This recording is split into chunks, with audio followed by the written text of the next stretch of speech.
যখন বলেছে যে প্রদর্শনীর অযোগ্য, তখন একটু কষ্ট হয়েছে। সবাই আমাকে বলেছে যে তোমাকে নতুন মনে হচ্ছে না, তুমি অনেক ভালো করেছো।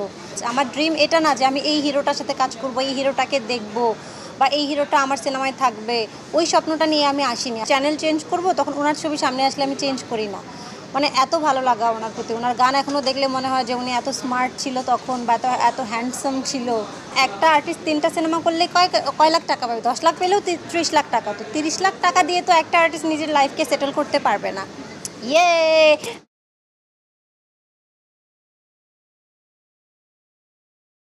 ছবিটা তো আপনারা দেখেছেন।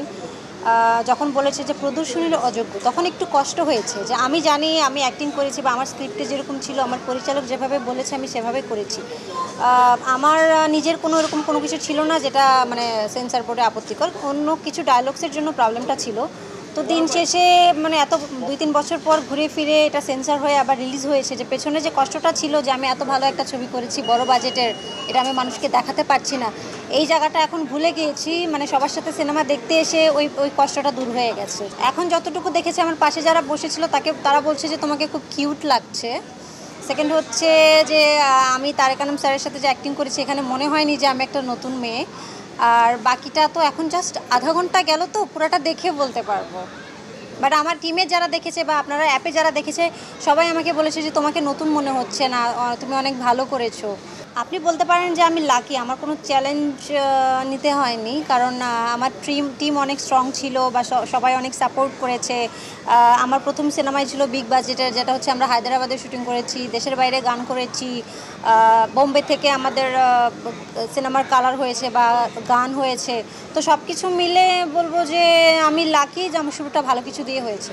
আমি সবার সাথে কাজ করতে চাই ভাইয়া। আমার ডিরেক্টর যাকে মানে প্রেফার করবে বা ডিরেক্টর যার মনে হবে যে এই গল্পটার সাথে এই মেয়েটার সাথে ওকে ভালো লাগছে, সেখানেই আমি খুশি। স্বপ্নের নায়ক সালমান শাহ, যিনি আমাদের মাঝে নেই, তার গান দেখলে, তার সিনেমা দেখলে, আমি এখনও টিভিতে দেখলে যদি তার সিনেমা সামনে আসে আমি চেঞ্জ করি না। মানে রিমোট দিয়ে দেখছি চ্যানেল চেঞ্জ করব, তখন ওনার ছবি সামনে আসলে আমি চেঞ্জ করি না। মানে এত ভালো লাগা ওনার প্রতি। ওনার গান এখনও দেখলে মনে হয় যে উনি এত স্মার্ট ছিল তখন, বা এত হ্যান্ডসাম ছিল। বেঁচে আছে যারা সবার সাথে। আমার ড্রিমটা হচ্ছে ভালো গল্প, ভালো কাজ। আমার ড্রিম এটা না যে আমি এই হিরোটার সাথে কাজ করব, এই হিরোটাকে দেখব বা এই হিরোটা আমার সিনেমায় থাকবে, ওই স্বপ্নটা নিয়ে আমি আসিনি। আমি এসেছি ভালো কাজ করব এবং ভালো ডিরেক্টরদের সাথে সবার সাথে কাজ করব। একটা আর্টিস্ট 3টা সিনেমা করলে কয় লাখ টাকা পাবে? 10 লাখ পেলেও 30 লাখ টাকা। তো 30 লাখ টাকা দিয়ে তো একটা আর্টিস্ট নিজের লাইফকে সেটেল করতে পারবে না। হয়তো বা তার আগের অন্য কিছু থাকে। নায়িকা হওয়ার আগে তাদের পেছনের লাইফস্টাইল, তারা কোন ফ্যামিলি থেকে এসেছে, এগুলো আমরা দেখি না। তো নায়িকাটা হওয়ার পরে তাদের লাইফস্টাইলটা দেখে মনে করি যে নায়িকা হয়ে হয়তো বা এই লাইফস্টাইলটা পেয়েছে।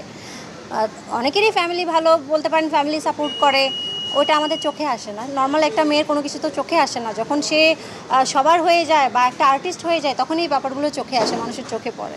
স্বপ্ন আছে, নিজেকে ভালো একটা জায়গায় দেখতে চাই, বেছে বেছে কাজ করতে চাই, ভালো ছবি করতে চাই। যেহেতু শুরুটা আমার বড় ছবি দিয়ে হয়েছে, বড় প্রোডাকশন থেকে হয়েছে, আমার এখন তো মাথায় থাকবে বা দায়িত্ব বেড়ে গিয়েছে এই টাইপ বড় বড় কাজ করার বা ভালো কাজ করার। লাস্ট আমার একটা সিনেমার টিজার রিলিজ হয়েছে, খোদা হাফিজ নাম, যেটার ঈদে আসছে। সেটার গান করতে আমরা দেশের বাইরে যাচ্ছি। এবং সৈকত নাসিরের একটা ওয়েব সিরিজ আমার রেডি আছে, যেটাতে আমি অ্যাকশন করেছি।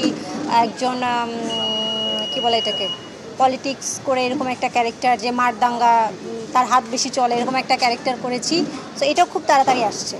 পাওলি দাম যে ক্যারেক্টারটা করেছে, হেড স্টোরি, এটাতে তাকে একবারের জন্য আমার মনে হয়নি যে উনি এরকম কোনো কিছু করেছে ওনার সাথে যাচ্ছে না। উনি খুব স্মার্টলি করেছে এবং উনি খুব সুন্দর অ্যাক্টিং করেছে।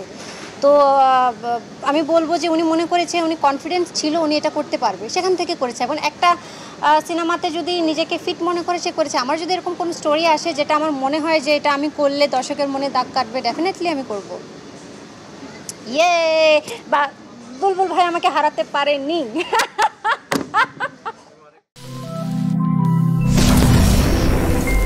সাবস্ক্রাইব করুন, সঙ্গে থাকুন।